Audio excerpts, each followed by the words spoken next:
Sir जी, जैसे कहा जाता है ये करो, वो करो, पूजा करो, वंदन करो कि आपको मोक्ष की प्राप्ति हो जाए। तो ये मोक्ष है क्या? कैसे उसकी प्राप्ति होगी? मोक्ष मोक्ष को मुक्ति भी बोलते हैं। मुक्ति, कुछ लोग मोक्ष, और बौद्ध धर्म में तो मोक्ष को निर्वाण ही बोल दिया गया है। निर्वाण, ठीक। तो सबसे पहले बात यह है कि जो व्यक्ति मोक्ष के लिए आतुर है, तो वो किस मुक्ति या मोक्ष चाहता कैसे है? वो या तो इस देह से मुक्ति चाहता है, या तो इस लौकिक जीवन से मुक्ति चाहता है, या वासना से मुक्ति चाहता है। देखिए, वासना 3 प्रकार की होती है। एक होती है लोक वासना, एक होती है देह वासना, और एक होती है शास्त्र वासना। तो सबसे पहले तो व्यक्ति वासना से मुक्ति चाहता है। व्यक्ति को लगता है कि व्यक्ति जब मर जाता है तो व्यक्ति मुक्त हो जाता है। यह व्यक्ति की भूल है, यह व्यक्ति का भ्रम है मन का। यह तो वही बात हुआ कि व्यक्ति की जो बुद्धि है वो उसे, व्यक्ति का जो मन है, विषय परक मन है, जो वो मूर्ख बना रहा है। वो सीधे सीधे ये बताता है कि व्यक्ति, लोग कहते हैं ना कि गाँव में लोग बोलते हैं, मैंने सुना है कि अरे जल्दी से मरिए, मुक्ति मिले। तो मरने से व्यक्ति को मुक्ति कहीं नहीं मिलती। आपने राजा जनक के बारे में सुना होगा कि उन्हें वैदेही बोला जाता है। और वैदेही क्यों बोला जाता है? क्योंकि वो जीते जी मुक्त हैं, बिना देह के हैं। जिसने जान लिया कि हमारा भौतिक अस्तित्व कुछ नहीं है, ये बस एक कार्य कराने का माध्यम मात्र है, वो मुक्त हो गया। मुक्ति आपको विचारों से चाहिए, आपको विचारों से मुक्त होना है। आप तो शारीरिक रूप से मुक्त हो जाएंगे, मृत्यु होने से आप मुक्त नहीं हो जाएंगे कि आपका शरीर मृत हो गया तो आप मुक्त हो गए, नहीं।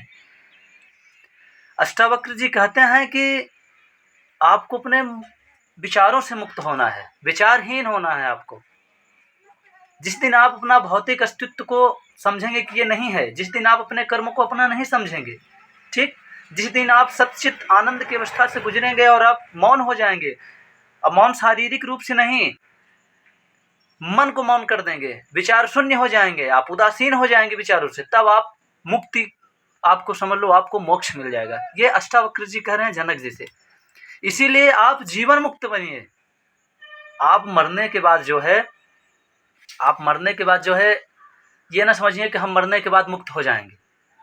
अगर मरने के बाद कोई सबको मुक्ति मिलती तो फिर हर व्यक्ति जो मर गया है और वो मुक्त हो जाता। मुक्ति का मतलब हुआ कि आपको बहुत परिश्रम करना पड़ेगा मुक्ति के लिए। आप ये बंधन में, अगर मुक्ति पाने का सबसे पहला तरीका यह है कि सबसे पहली प्राथमिकता यह है कि आप सबसे पहले बंधन रहित हों। You should firstly boundless. तो देखिए, मुक्ति आपको विचारों से चाहिए। आप इस भूल में न रहिए कि आपके मृतक होने से आपको मुक्ति मिल जाएगी। देखिए, अमुक्त आप कब तक नहीं होंगे? जब तक आप इस सांसारिक जीवन में नहीं। देखिए, जीवन 2 प्रकार का होता है। एक होता है द्वैत, दैट इज विजुअल, एंड दूसरा होता है द्वैत, that is beyond your visuality. Okay, जो आप नहीं देख सकते, जब आप उस जीवन की ओर अग्रसर होंगे तो वो आपको मुक्ति की ओर ले जाएगा। तो आप सोचिए कि आप इस सांसारिक सुखों का भोग करते रहेंगे। ये तो वही बात हुई कि आग में घी डालो और वो उतना ही प्रज्वलित होगी। तो आप ये ना समझिए कि आप सांसारिक सुखों का भोग करते हुए मुक्त हो जाएंगे, ये भूल है आपकी। और आप ये भी ना समझिए कि आप मर जाएंगे तो आप मुक्त होंगे, ये भी ना समझिए। जिस दिन आप भावहीन, जिस दिन आप भाव शून्य, जिस दिन आप विचार शून्य हो जाएंगे, उस दिन मान लीजिए आपको मुक्त मिल जाएगी। आप जीते जी मुक्त वैद्य ही हो जाएंगे, आप जनक की तरह। जिस दिन आप समझेंगे कि ये मेरा कुछ नहीं है, सब एक माध्यम मात्र है, आपको प्रकृति ने इधर भेज दिया है, रक्षा के लिए भेजा है। आप एक व्यक्ति ही, मनुष्य ही एक ऐसा प्राणी है इस संसार में जो सत्य को जान सकता है, जिसके पास सामर्थ्य है सत्य को जानने का। अब मैंने पहले ही कहा है कि सत्य आप खुद हो, आप खुद से साक्षात्कार करिए। और उसका देखिए क्या होता है कि मोक्ष प्राप्ति के भागवत गीता में 3 मार्ग हैं, ठीक है ना। ज्ञान योग है, कर्म योग है, भक्ति योग है, और भी रास्ते बताए गए हैं। इधर सांख्य दर्शन हो गया है। तो अगर आप चाहे ज्ञान योग अपना लें, आपने कहा पूजा पाठ, तो पूजा पाठ आप करिए, आपको पूजा पाठ से मुक्ति मिलेगी। परंतु अगर आप सही दिशा में नहीं करते हैं, देखिए पूजा पाठ का मतलब, देखिए वो होता है ना, जप होता है, तप होता है, व्रत होता है, 3 चीज़ें होती हैं, ठीक है।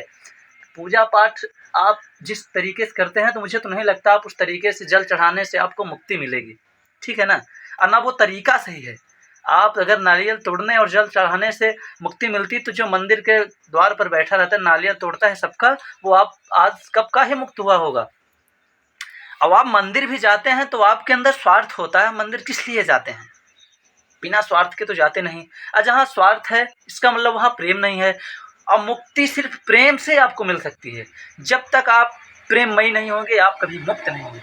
तो अगर आपको मुक्ति चाहिए, तो सबसे पहले तो आप सांसारिकता छोड़िए और प्रेममय हो जाइए। ऐसा कोई ही व्यक्ति ना बचे जिससे आप प्रेम ना करते हों। आप समस्त संसार के मित्र बन जाइए, अपना प्रेम फैला दीजिए। और प्रेम जहाँ रहेगा, वहाँ बंधन नहीं रहेगा। प्रेम यानी कि लव इज़ बॉन्डलेस। अगर जहाँ प्रेम है, जहाँ प्रेम का अस्तित्व है, समझ लीजिए कि वहाँ बंधन रहित है, वो माहौल पूरा बंधन रहित है। तो अगर आप मुक्त होना चाहते हैं, तो सबसे पहले प्रेममयी बनिए। अपना प्रेम, just spread your love entire world, around the world, around your self.